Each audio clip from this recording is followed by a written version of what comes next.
So let's get started. I'm very excited, guys, about this. This is I'm doing a webinar after I believe 4 years.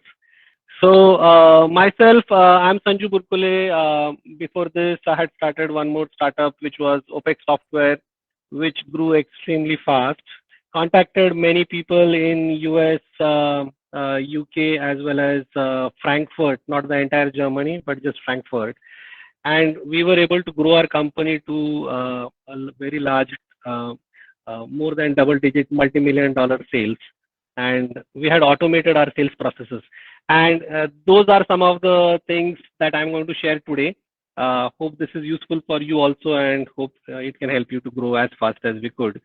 It resulted in basically getting our company getting acquired by Hitachi Vantara, California-based. So we had a fun time. Within, I would say, 5 years, the entire journey was completed.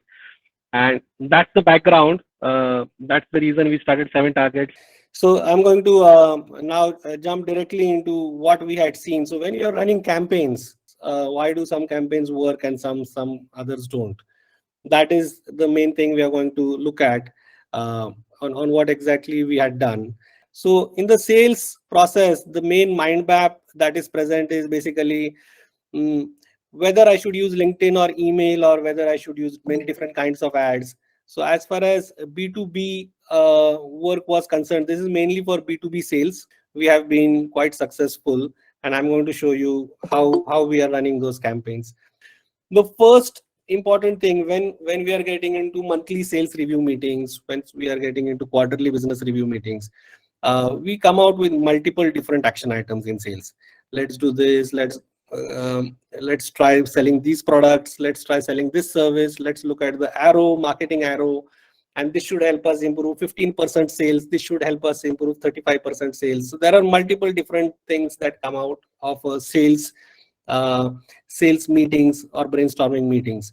And follow-ups is one of them. Follow-ups may be one of those action items. Let's follow up with some of these past meetings. What I have realized is that this particular action item is not discussed as much because everybody is aware that follow-ups have to be done. Since everybody is aware, that's why most people don't focus on it as much as they should. What I have understood is all the leads, let's look at it at an annual level, Q1 leads, Q2 leads. When I was looking at the CRM and looking at how many people we have actually met, how many people we did not do a good job at following up, this backlog continues to increase. That these are large number of contacts which earlier had shown some interest. They had said, okay, send me your brochure, or I want to know more about you. We met someone at the airport. We met someone in some let's say event at a booth, and then after that not much has happened. And I'll show you one more very important metric.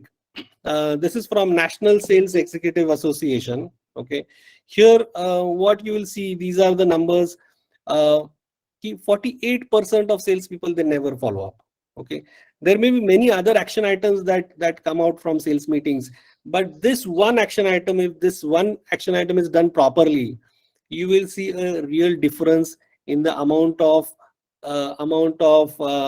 clients which move to the next stage. Okay, whichever stage they are in, they may be in a meeting stage or a proposal stage or a negotiation stage, but following up, 25% of sales make a second contact and stop. Okay, many people don't like to follow up. They think it is too pushy and things like that.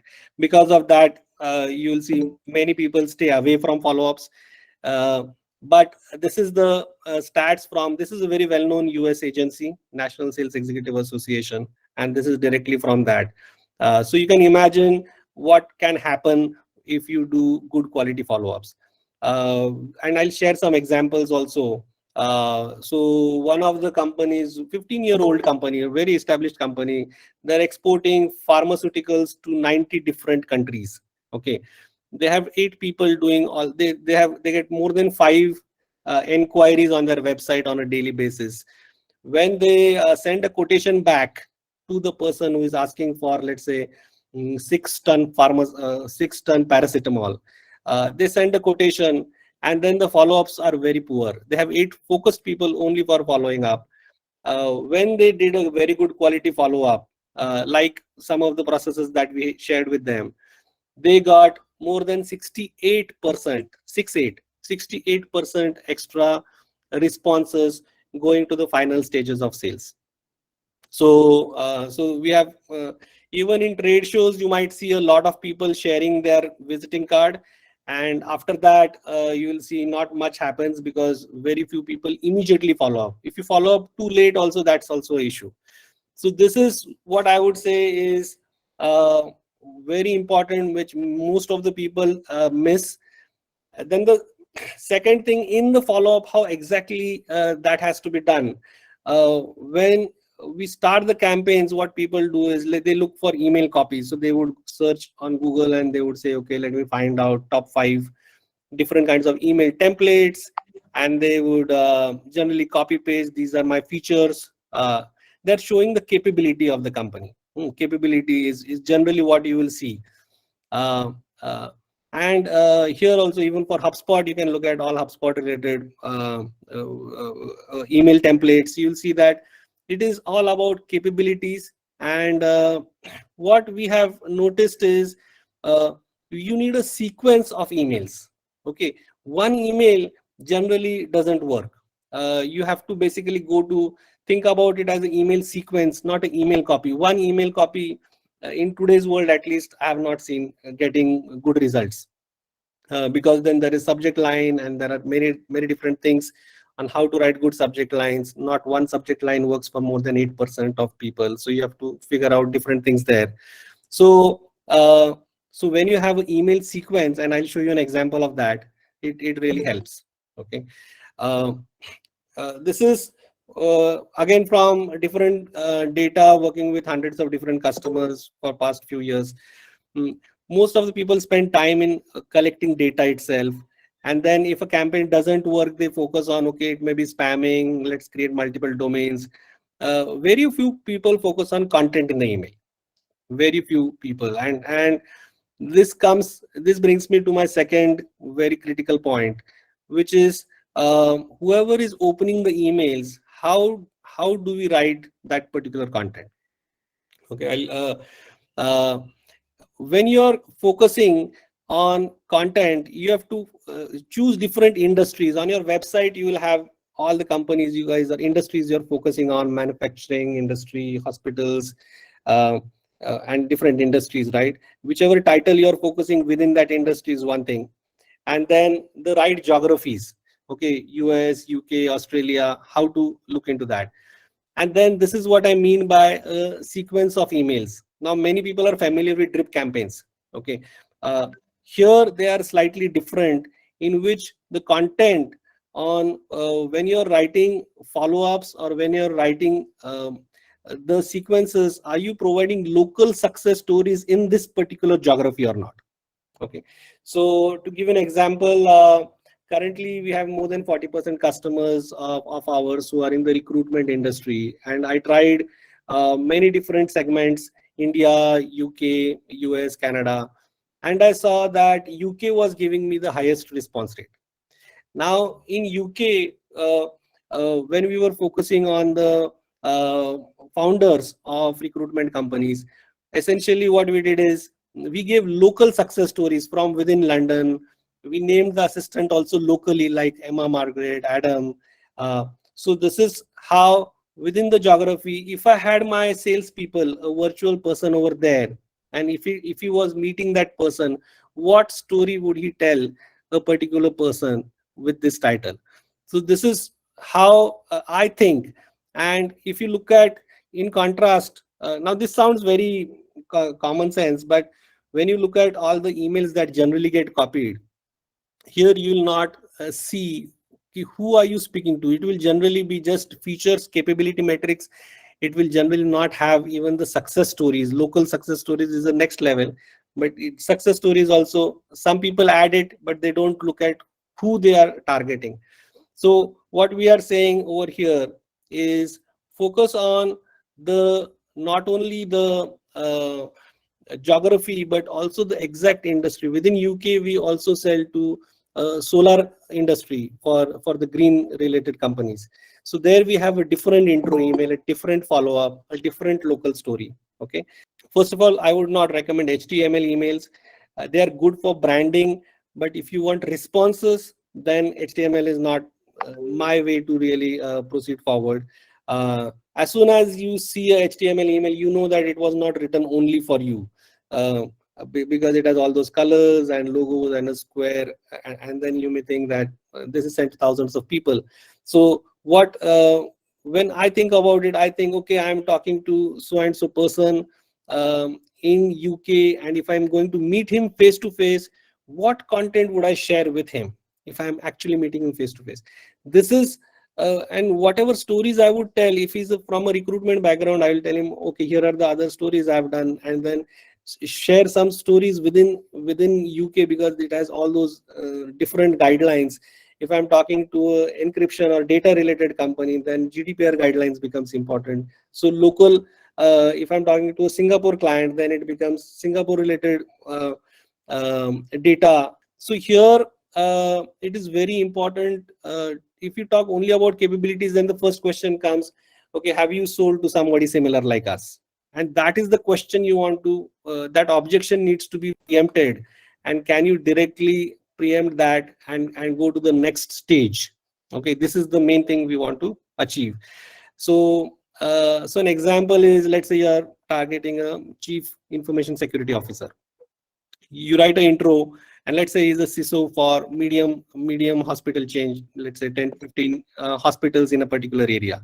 All these emails remain the same, but the stories change. Okay, I use the same sequence for UK, I use the same sequence for Singapore and for European area, and I just change the stories, but the remaining messaging remains the same. And this is how, when a reader doesn't have to think on does this apply to me or not, if you send only the capability, then you have to, the reader has to think that is this company the right company for me, and then that becomes a question where he has to think for 2-3 seconds. So we want to get away from that. Quality content is a content which essentially is, as soon as I read it, it should show with a local story how is it relevant for me. And that is something that is missing in all these examples that you see in, you have to adopt these examples and make them very personalized for different segments. And that, even if it's a horizontal sale, change it to focus on a particular segment is what I have done, and that has helped us. uh, uh, this is very important. Just to reiterate, don't make the reader think on how your capabilities will apply to him. Okay, use story nuggets. If you meet someone, just like you would not tell a hospital guy something from manufacturing industry because he doesn't care. Mm. Just think of your, as if you're talking face to face, and that will give you quality content. And as you tell 2-3 different stories, let's say about Apollo chain of hospitals or these other Philips related devices, if anything sticks, then that story nugget is the link he's going to click on to see the details of that particular story, how it really spans out and how it applies, and directly moves into consideration mode. And this is what we are trying to achieve: how to put a person into consideration mode as early as possible, how to create these touch points to make sure that they are relevant to the reader, they are local to the person, and they're coming from a local person. Even if it's a virtual person, it should come like a from a local person. So if a Sanju Burkule is sending to the same UK audience, I would get a very less open rate or response rate. When I have Emma Margaret or Adam sending the same exact subject lines and same touch points, I get a higher amount, much more higher, more than triple the number of opens from, and then people consider at least having a small chat with us. So this is what has helped me. Now different countries have different laws about virtual assistants and things like that. You can just create normal emails if you want, and look at it.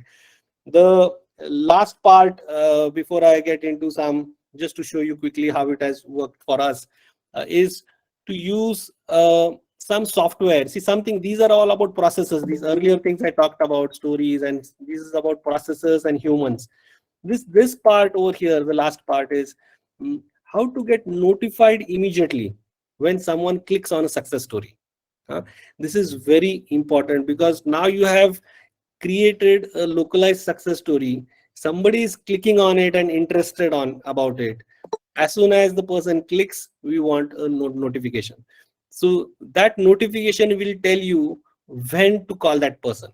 Okay. So if I go back to my earlier last three, if you remember the first slide, it's about when to call, whom to call, and what to say.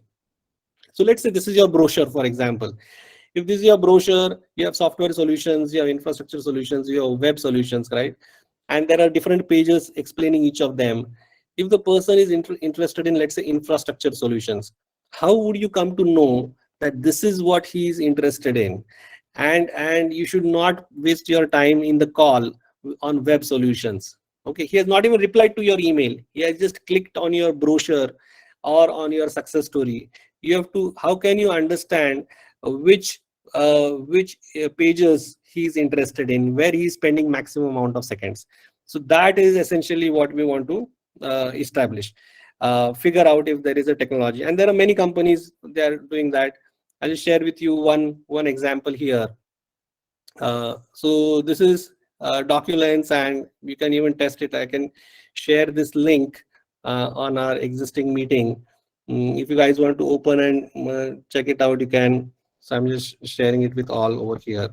So when you open this here, this is my own example of 7 targets using Doculence product. Here you'll see all the documents, PDFs, file, the brochures I have over here. And I put these links, just like I shared the link just now with you. I put these links inside my email. And then as soon as someone clicks, what you will see is this is my brochure here. As soon as someone clicks on the brochure, you can see the name of the people who are coming here. Okay, and once you click and you are able to see those pages, I can even live, I can share with you and show who is opening which page. So here are all the people who are interested in. They have not responded to me, but they have simply clicked on the brochure. And if I want to take an example, let's say Hinal at nectar.io, and this is all real data. This is not a demo system or anything. Here you will see all the pages that Hinal is not interested in page 2, 3, 4, 5. She's focusing on, let's say, page number 11, 61 seconds she has spent over here. You get immediate notification within 5 minutes. So that also notification you can see, which just helps you to understand that if I'm going to call her, what should I really talk about, where she's spending time. So this particular page is very important on how natural language processing works, etc. So she has spent a lot of time there. So the timing of, is she available or not for a call? If I don't use this kind of a technology, then I have to use a calling service who is going to again call so many different people, and that again becomes a hit and miss kind of a ratio.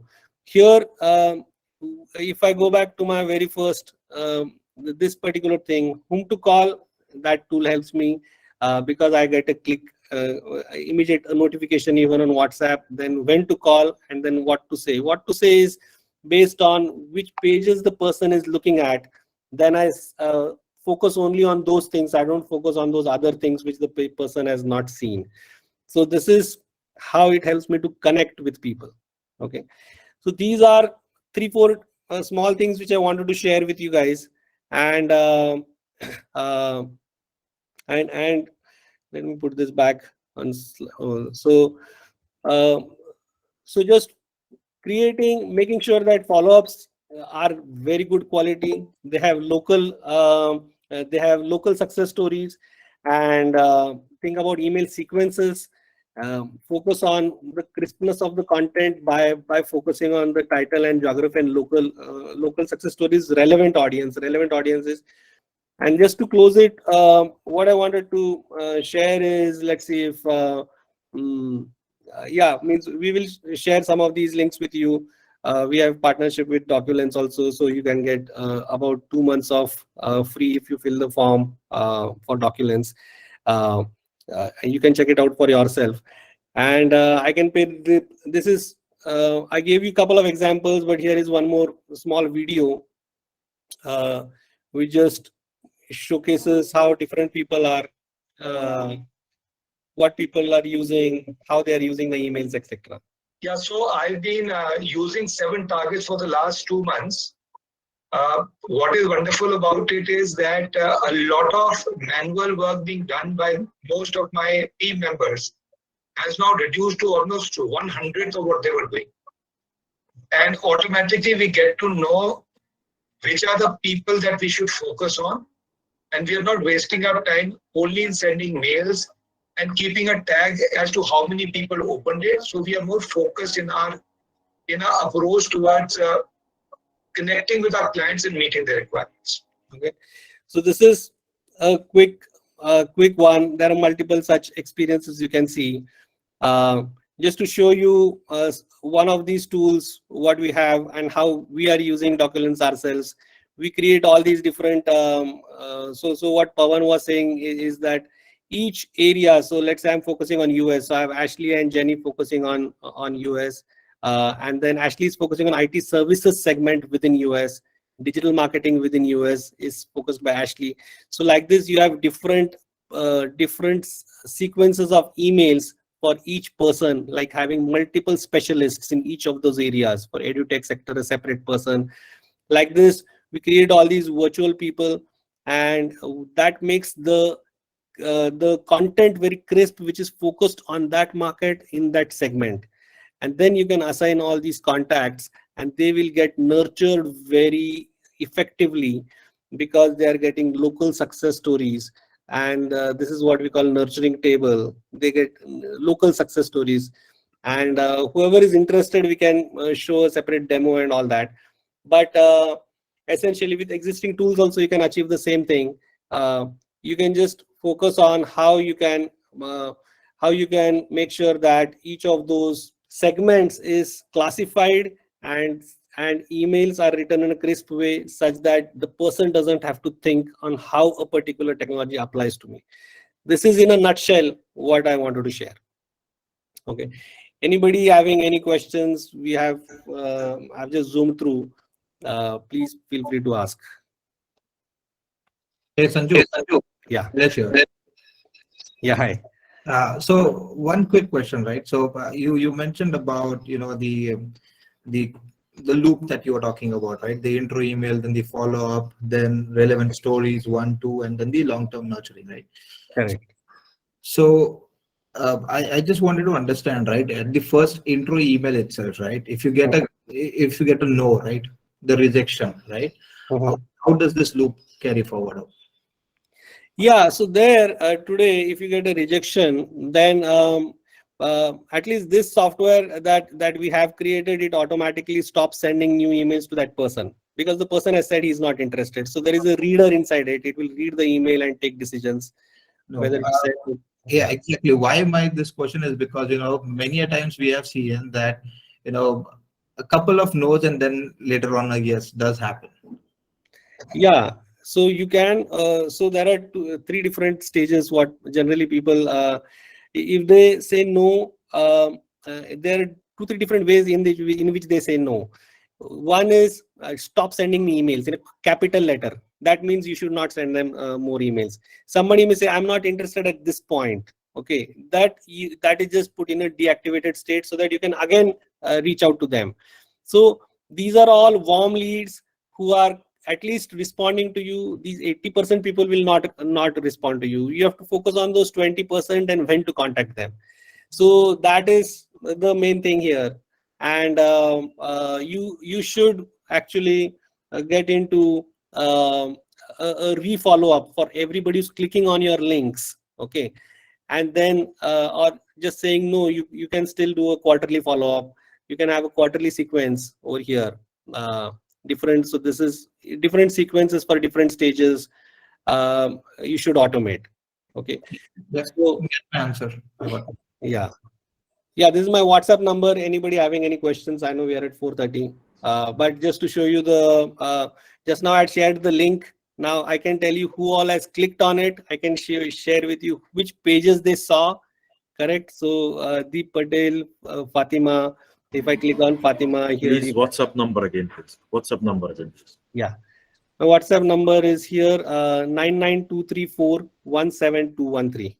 Coming back to over here, you will see all the different people. Now Patel Deep, he has spent more time on page number 9. See, he spent 9 seconds. So whatever is on this page is what we would be talking about more, just to get the conversation started. And you can see all these people on what time they saw and things like that. So this is quite helpful when it comes to when to contact. And they have not responded to me, but I know that I know something about them. So chances are that I will get a positive conversation happening with them. Whether they buy or not is a separate story. Okay. So that's all I had. I really appreciate your time. Thank you very much. This was a webinar I did after a long time, and I hope this really helps each one of you. I have shared my WhatsApp number. Anybody wants to have any further discussions, I'll be more than happy. Okay, guys. Thank you. Thank you so much, Sanju, for such a wonderful session. Thank you very much. Yeah.